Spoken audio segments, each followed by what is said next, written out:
The House finalizing that massive $1.9 trillion COVID relief bill late yesterday. That paves the way for Joe Biden to sign it into law tomorrow on Friday, meaning people could start getting those $1,400 checks by the end of the month. And joining us now to talk about this, Georgia Congressman Jody Hice back with us this morning. Congressman, good to see you as always.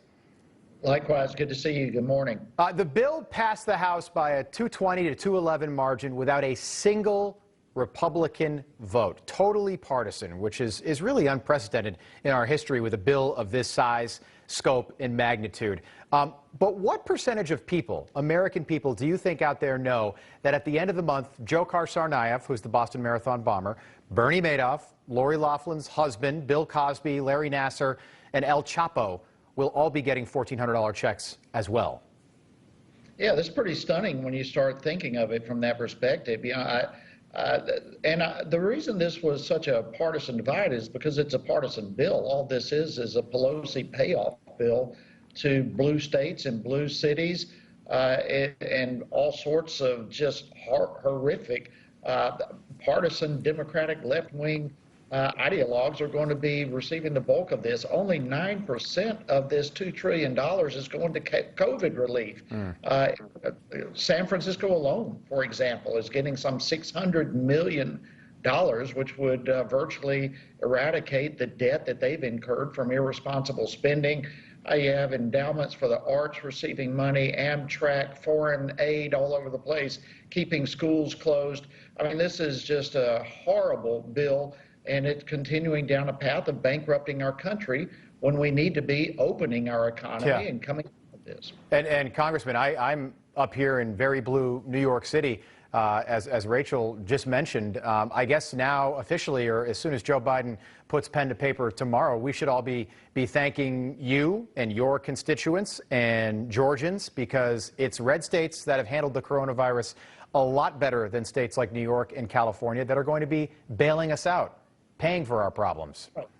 You're exactly right, and it shouldn't be that way. Those that have been irresponsible in using taxpayer monies ought to be able to face the consequences of their poor decisions rather than depending on red states to bail them out. Yeah. And in addition to the red states, now you have this kind of bill that just massively not only creates a larger debt for our country, but bails out these states and the blue cities. It's just a wrong all the way through. The first 50 days of the Biden presidency, it has been tumultuous. We weren't promised that, but it has been that. We've got a national security crisis at our southern border right now. The way I see it, and the big problem with this is that Joe Biden doesn't seem to have any idea how to solve this problem that he's created in just 50 days, because we certainly didn't have this prior to January 20th. Well, that's right, and he seems to not have a clue on multiple decisions that he's making. I mean, we were energy independent, for example, before he took office, and that is changing. We have our economy now. We're going the wrong direction with that. The ramifications across the board that he's been making indicates that he's relatively clueless, and to go along with that, his sightings in public, if you will, are pretty rare. I mean, he still hasn't been answering questions in press conferences.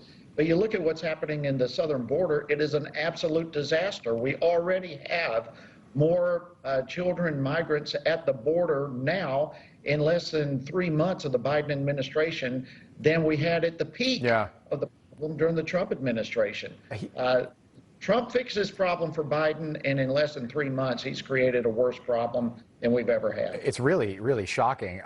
We've got about a minute left, so I want to squeeze two in if I can here. My first question, and Congressman Jim Jordan was on Newsmax yesterday, and he mentioned that Newsmax is not on in the U.S. Capitol building on the Capitol televisions. You can see many of the other networks, but apparently not Newsmax, and I guess Congressman Jordan is trying to change that. Is that in fact true? You can't see Newsmax when you're walking around the halls?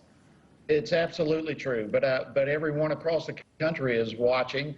I hear about my constituents all the time. Newsmax is one of their premier channels of preference anymore. But yeah, you're right. Here in the Capitol offices building, it's not available. Well, we got to change that, Congressman. I was surprised to hear that. And I know what TVs that he was referring to, so hopefully that does change. Congressman Jody Hice, always a pleasure having you on. Thanks so much for being with us. My pleasure. Thank you. All right, stay with us. A lot more Wake Up America coming your way.